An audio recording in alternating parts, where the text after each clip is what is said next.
going on, guys? It's the Crypto Siege with another day in the life, in the crazy life that is the digital asset space. Good morning. Happy Sunday to you. Shout out to all my fans out there in the podcast world. So yeah, guys, I gotta tell you, it really feels like all the pieces are coming together for this new asset class that is the digital asset space. I really do believe that someone is putting the pieces all together, putting the people in the right places. I truly believe that. And I said it on a stream yesterday that, you know, with Jay Clayton kind of stepping away and now leaving a void at the SEC, the former head of the Office of the Comptroller of the Currency of the OCC steps away. Brian Brooks is now the acting head there at the OCC, a crypto-friendly person. We continuously hear the rumors that crypto mime Hester Pierce is going to be stepping into the new position. In fact, Mike Novogratz actually said there's 3 potential crypto-friendly, if you will, people in a position to take that spot at the SEC. So these are really exciting times. But I have to tell you that I really feel as though they have decided, if you will, in quotations, to allow Brian Brooks to be the bulldog, if you will. Right? That's what it feels like to me. So at the OCC, who, you know, he's the acting head guy, they oversee the entire banking industry. So for a crypto-friendly guy, someone like Brian Brooks, who came from Coinbase, as you know, he was a legal, counsel over there, to come and step into this position, I don't think it's a coincidence. I don't think there's a coincidence that Brian Brooks and Steve Mnuchin formerly worked together. I don't think it's a coincidence that in a lot of ways, the Department of Treasury has really kind of absorbed the Federal Reserve. I don't think that's a coincidence as well. And so I think when you tie together Steve Mnuchin and Brian Brooks, and again, the person at the SEC, Jay Clayton, stepping away, allowing for someone like Crypto Mom, which is Hester Pierce, to step into that position, I believe they understand where they're wanting to go. And trust me when I tell you, they're paying attention to what China is doing with the digital currency. So, right, guys, listen, I'm going to cover this article from Forbes, and this is your XRP Ripple news in around 0 to 10 minutes. All right, let's do this. So the acting comptroller of the cryptocurrency, Brian Brooks, to unveil a new payment charter. Yesterday, the new acting comptroller of the Office of the Controller of the Currency revealed to the American Bankers Association about his plans to unveil a new national payment charter in the fall of 2020. The OCC is the supervisory agency for federal bank charters, including institutions such as Wells Fargo and JP Morgan Chase. In the podcast yesterday, acting comptroller Brian Brooks sat down with Evan Sparks, the editor-in-chief of the American Banking Journal, and started off his interview by sharing, it's not clear that customers always want their financial services in a bundled form. Brooks continued, one of the reasons for a rise in fintech is an unbundling that is happening. Brooks is quickly proving himself to be a maverick in his new role, and I believe that. Evan Sparks jokingly described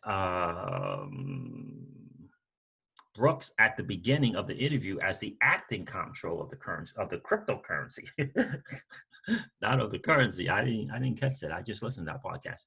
Based on his background from working at Coinbase and his focus on crypto at the OCC. Coinbase is the largest cryptocurrency exchange in the United States with over 30 million users, as well as the former employer of Brooks, who worked there as chief legal counsel. And describing what customers want and the evolution of what banking is today, Brooks went on to note that the OCC for decades has said that a bank is an institution that engages in any of the following 3 activities: lending, deposits, and payments.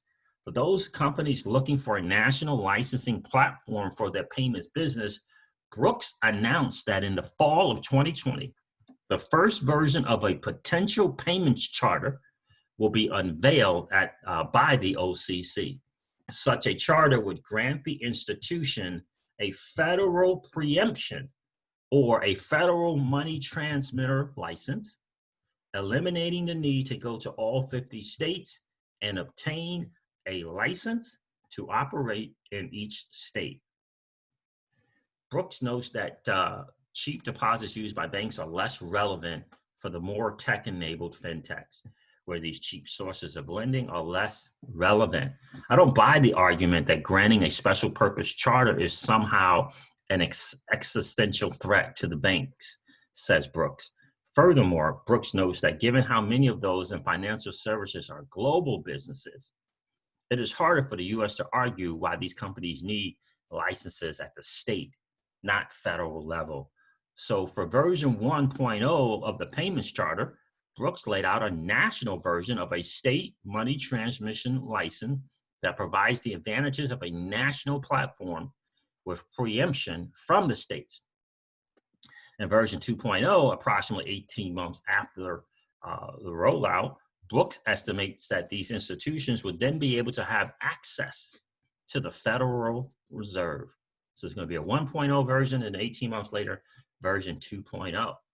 Last year, an article in Forbes predicted that 2020 would be the year when a showdown in court between the OCC and the states might occur on the OCC's authority. Last October, the Southern District of New York ruled in favor of the New York Department of Financial Services against the OCC last year. Brooks argued yesterday on the podcast that when the OCC has granted an entity a bank charter, this makes the institution eligible for FDI insurance. He further went on to note that this did not mean the institution had to hold accounts protected by FDIC insurance, but simply by being eligible to do so under an OCC charter was the authority needed to provide a federal payments license. And again, shout out to King Solomon, who shared on his channel yesterday. If you guys haven't subscribed to his channel, you want to go over there and check him out. Definitely want to go check him out, right? One of the original deep dive researchers. He pointed out that in 2017, Ripple, in fact, wrote a letter to the OCC advocating for a national license, a money transmitter services license, calling for such a charter that Brian Brooks today, or in a couple of days, is talking about.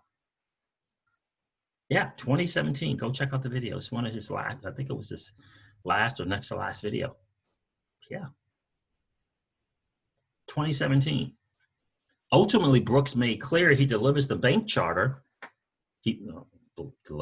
Ultimately, Brooks made clear he believes the bank charter has to evolve to fulfill the national mandate of his agency.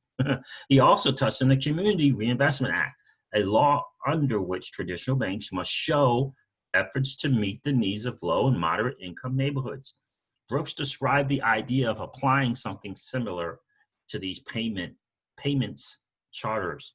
After Brooks described the evolving need of customers and that the bank charter has to evolve to fulfill its national mandate, Sparks asked whether the preferences of the bank should also be considered, as well as that of the customer.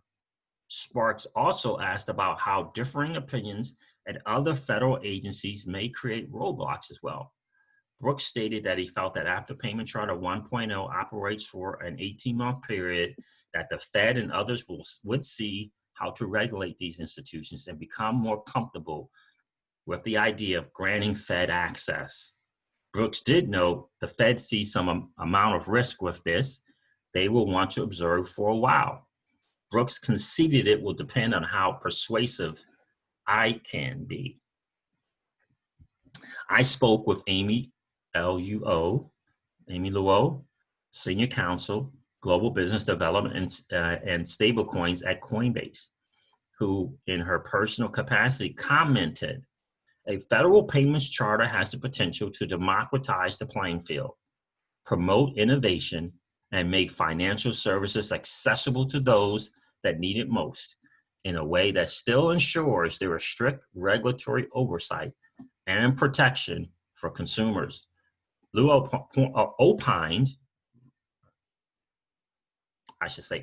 opined that a national payments charter has the potential to allow for more U.S. businesses to compete and ultimately bring better products and services to the market. Again, like I said on the stream last night, this current administration has a plan. What it looks like, we don't know. Anyone that has to deal with state-by-state money transmitter licensing will know how difficult it is to navigate the patchwork of requirements, especially with regards to new technologies such as virtual currencies. Often, only the largest players have access to the resources required to undergo this intensive analytical exercise. And even then, there is no certainty that they have gotten it right. And so the most important sentence here is this: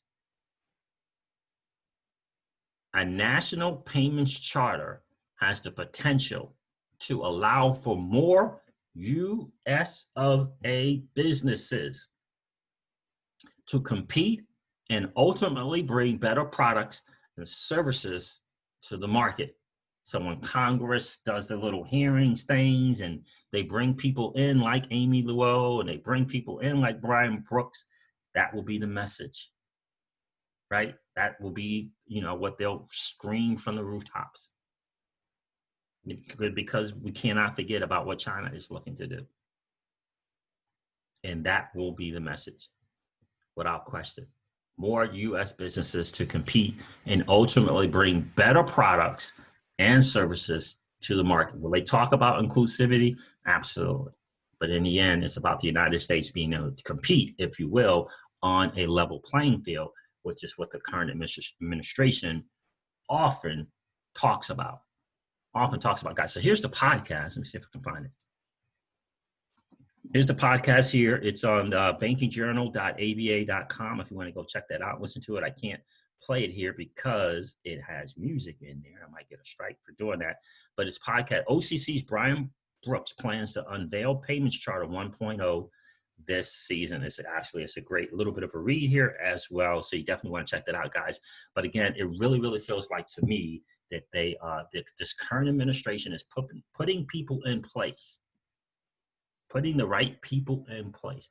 I thought it very odd that Joseph Otting just all of a sudden was leaving his position at the OCC. I still find it very odd that Secretary Clayton is now moving on to a quote unquote a better position, taking as the U.S. attorney. Okay, right. So the timing of this to me feels like they're setting the motion. They're putting in place the people that they need to get this thing in gear, because China is not playing, as we like to say. They are not playing. All right, guys, listen, I'm going to wrap up this video like I do all my videos and remind you guys of this. Old money doesn't want you to win. They don't want us to win. They would rather us remain a cog in their perpetual wheel of trading our time for dollars. They don't want us to play in the same playground that they play in, but we allow our money to work for us. This is our chance to win, guys. The digital asset space is our chance to win. We are in the midst of the greatest transfer of wealth in the history of man. Are you participating, or are you standing on the sidelines? Here's what I do know, that the battle for you has already been fought, and the victory is yours. Go get it. I'll talk to you soon, guys. See ya. Bye.